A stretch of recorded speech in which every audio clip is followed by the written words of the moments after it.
कि every Saturday मंत्री जी समस्याएं, जन समस्याएं सुनने के लिए गुरु कमल आ रहे हैं और यहाँ पे कई सौ लोग जो अपनी समस्याएं लेके आते हैं उनका समाधान उत्तर हर शनिवार को या सवाल उठे तो सवाल मेरे पास नहीं है अच्छा तो मैं उनका जवाब। पश्चिम बंगाल और आसाम की प्रचंड जीत के बाद आज हम गुरुग्राम के गुरु कमल कार्यालय में बैठे हैं। हमारे साथ भारतीय जनता पार्टी के जिला अध्यक्ष पिंटू त्यागी जी मौजूद हैं, जो कि सबके लाडले हैं, चाहते हैं चाहे मुख्यमंत्री हो, चाहे प्रदेश अध्यक्ष हो, सबके लाडले हैं और बड़ी गंभीरता से अपने जिले के अंदर संगठन में बहुत अच्छा कार्य कर रहे हैं। सब लोग तारीफ करते हैं। पिंटू जी, स्वागत है गुरुग्राम समाचार में। आपका भी बहुत बहुत स्वागत है रमाकांत जी। पिंटू जी, मैं आपसे सवाल ये पहला ही पूछना चाहता हूँ क्योंकि आप बधाई के पात्र हैं, पूरी पार्टी, आपका संगठन, आप सर्वप्रथम आपको बधाई। आसाम और बंगाल में जो जीत हुई है, कई लोग कह रहे हैं कि ममता दीदी के साथ खेला हो गया। आप कैसे मानते हैं? क्योंकि आपकी भी टीम आपने यहाँ से पहुँचाई थी, जो आपको पार्टी की तरफ से निर्देश आदेश जो मिले थे उसका आपने पालन किया है और बहुत सारे लोग गुड़गांव से पहुँचे थे, तो उसका कितना प्रभाव पड़ा और जो खेला हुआ है उस पर भी बोलें। देखिए रमाकांत जी, जो खेले वाली जो बात है, अगर हम बात करें 2014 के बाद ये बंगाल में तीसरा चुनाव है, तो ये खेला पहले भी हो सकता है। और माननीय गृह मंत्री जी ने, अमित शाह जी ने एक इंटरव्यू में कहा था, उनसे किसी ने सवाल किया कि आप ईवीएम हैक करते हैं, तो उन्होंने कहा कि मैं ईवीएम हैक करने का आपको तरीका बताऊं कि आप सुबह 6 बजे से लगा के और रात 1 बजे तक जनता के लिए कार्य करिए, ईवीएम अपने आप हैक हो जाएगी। अब ये लोग विपक्ष से चुनाव के समय प्रदेशों में जाते हैं और इनको ये लगता है कि हमारी सरकार बनेगी, और जहाँ पे ममता जी की हम बात करें, 14 साल का है तो उनका कुशासन था, वहाँ की जनता त्रस्त हो चुकी थी। कितनी बांग्लादेश से स्मगलिंग और वहाँ से रोहिंग्या, ये सारे लोग जो है बांग्लादेश से जो आयात होते थे, वो उसमें कहीं ना कहीं ममता दीदी की भूमिका रहती थी। और भारतीय जनता पार्टी का कार्यकर्ता पिछले 15 वर्षों से निरंतर वहाँ पे संघर्ष कर रहा था। बहुत सारे कार्यकर्ताओं ने बलिदान दिया, जमीनी स्तर पर काम किया, और अगर कार्यकर्ताओं की कोई हालत अगर देखे बंगाल में जाके, तो वहाँ पे झूठे मुकदमे दर्ज करना, टॉर्चर करना, उनकी हत्याएं करना, और पिछले 15 साल से जब से ममता जी का राज आया यही काम चल रहा था। और अब जनता जनार्दन ने जो पूरा बहुमत दिया है, और अब की बार पहले से तय था।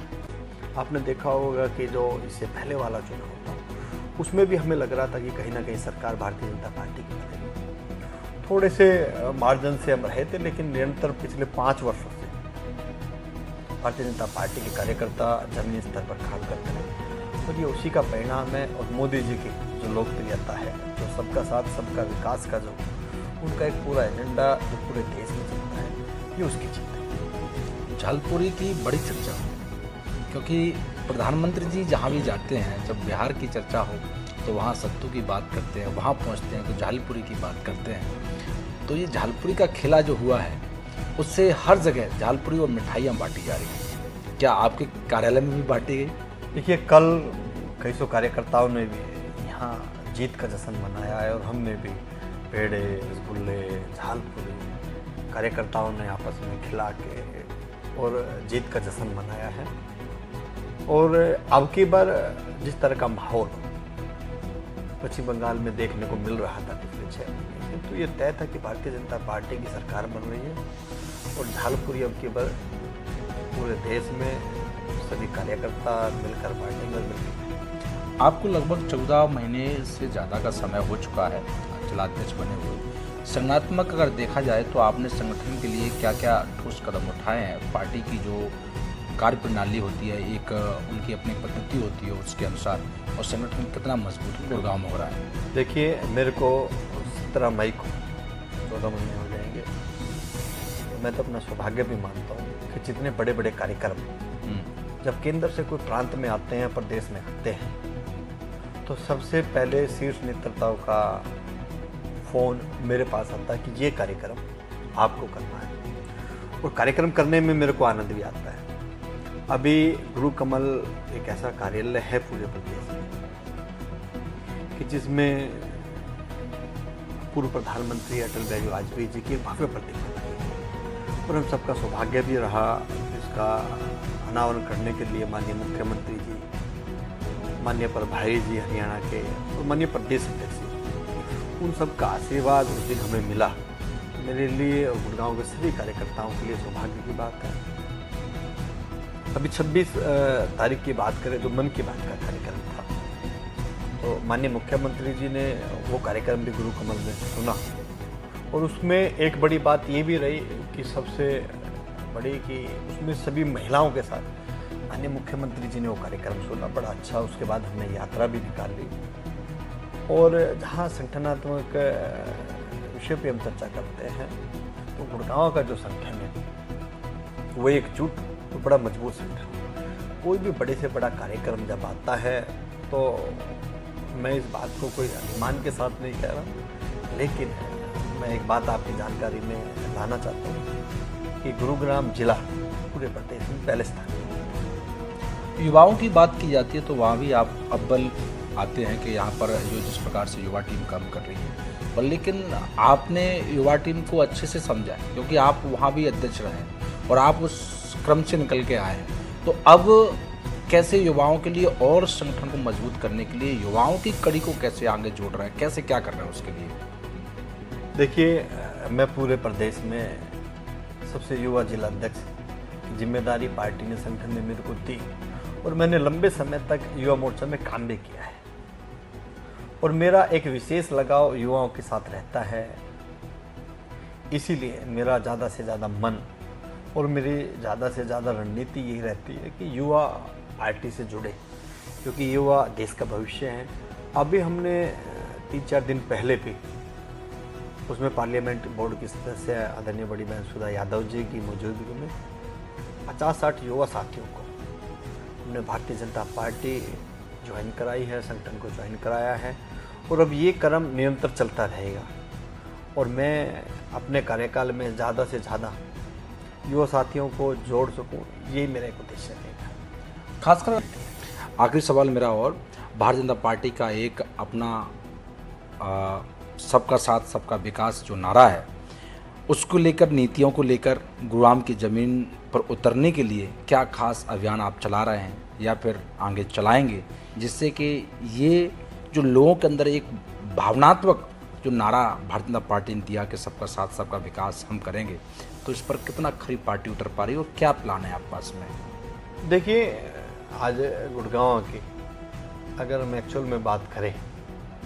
तो लगभग 1 करोड़ के आसपास की आबादी गुड़गांव के मान के चलते हैं, और लगभग जो काउंसलर हैं वो भी सभी भाजपा के हैं।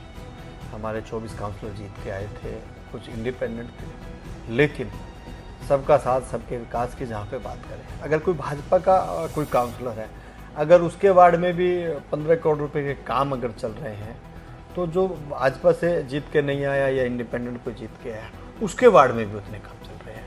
वो सारे गांव ऐसे होंगे, कुछ हल्के होंगे। सपोज करो किसी गांव ने हमें कम वोट दिए, लेकिन वोट के आधार पर कोई भेदभाव नहीं है। अगर वहाँ सड़क की रिक्वायरमेंट है तो सड़क बनेगी, पानी की अगर वहाँ पे रिक्वायरमेंट है तो पानी वहाँ पे जाएगा। यही सबका साथ और सबका विकास का सबसे बड़ा उदाहरण। एक और मेरा अंतिम आपसे सवाल है, क्योंकि आप जिलाध्यक्ष हैं, संगठनात्मक, आप लोगों के साथ में बैठक करते हैं, रोज़ का कुछ न कुछ आपकी कार्यप्रणाली रहती है, और भारतीय जनता पार्टी का एक लक्ष्य होता है कि अगली 5 साल बाद हमें क्या करना है, ये एजेंडा उनका फिक्स है।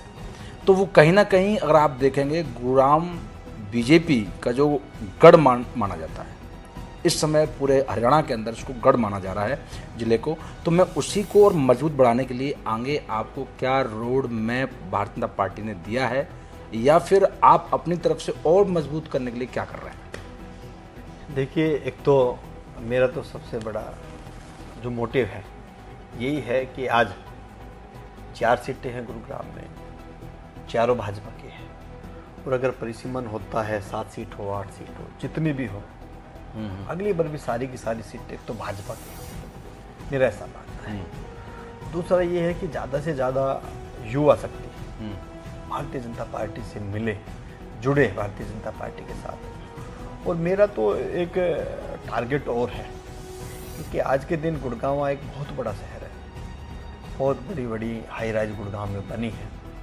वो वैचारिक रूप से तो भारतीय जनता पार्टी के साथ है, लेकिन वे लोग संगठन के साथ जुड़े, तो ऐसे लोगों से संपर्क करना, एक बार हमारी किसी सोसाइटी में एंट्री हो जाए और एक व्यक्ति हमें अपनी विचारधारा का मिल जाए, तो उसके माध्यम से और लोग जो हमारी विचारधाराओं के हैं उनकी कोई समस्या है, उस समस्या का निदान भी करना, उसका समाधान भी करना और उनको संगठन के साथ भी जोड़ना, ये कहीं ना कहीं इस चीज़ पे मैं फोकस रखता हूँ। अब यहाँ से पूर्णतः कांग्रेस खत्म करने का प्लान बना रहे हैं? नहीं, कांग्रेस खत्म करने का प्लान नहीं है, कांग्रेस तो खत्म ही है।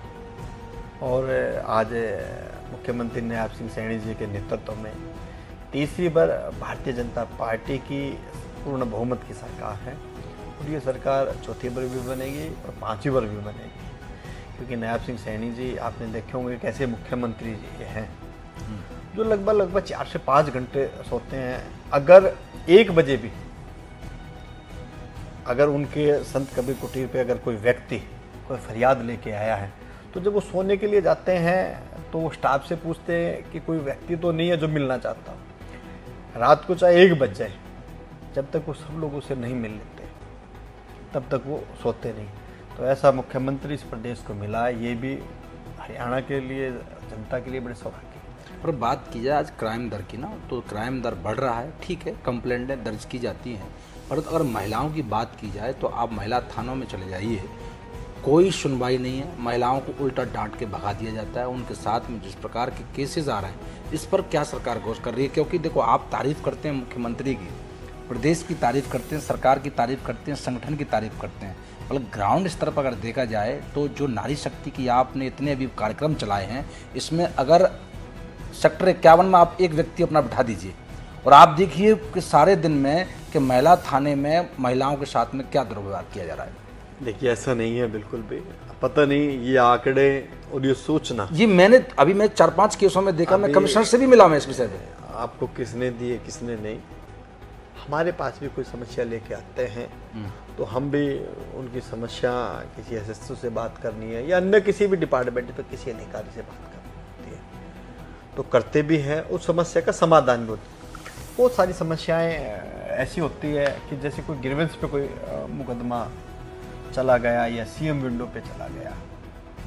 अब सपोज करो कि 2 भाइयों की ज़मीन का बंटवारा है और वो ग्रीवेंस में लगाए जी हमारा जो है इसमें जो खाता है ज़मीन का वो खाता अलग नहीं हो रहा, वो करना है उनको करना है या कोर्ट को करना है। ऐसी समस्याओं का समाधान तो ग्रीवेंस पे होगा नहीं।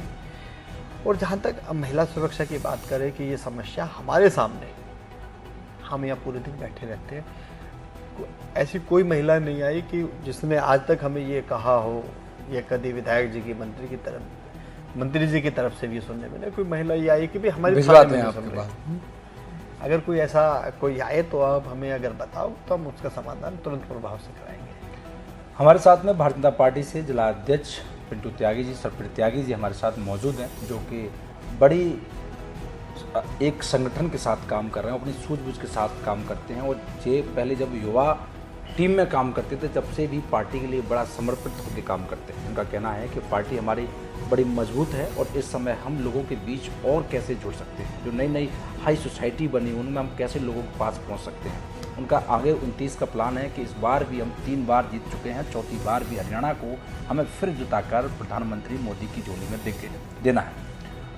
आगे की बात यह है कि यहाँ पर जो समस्याएं ख़त्म नहीं होती हैं, परंतु इनका अपने सरकार के पक्ष में बात रखते हुए उनका कहना है कि सरकार अच्छे से काम कर रही है और ख़ासकर देखा जाए सेक्टरों में बड़ी ज़ोर शोर से, या फिर ये कहा जाए कि रात दिन काम किया जा रहा है सड़कों को, टूटी सड़कों को लेकर। अभी जनता के हाथ में फैसला है, जनता के सवाल कुछ अगर हमसे हैं वो हमें डायरेक्ट बता सकते हैं, जिससे कि हम पिंटू त्यागी से आकर कभी भी पूछ सकें। नमस्कार।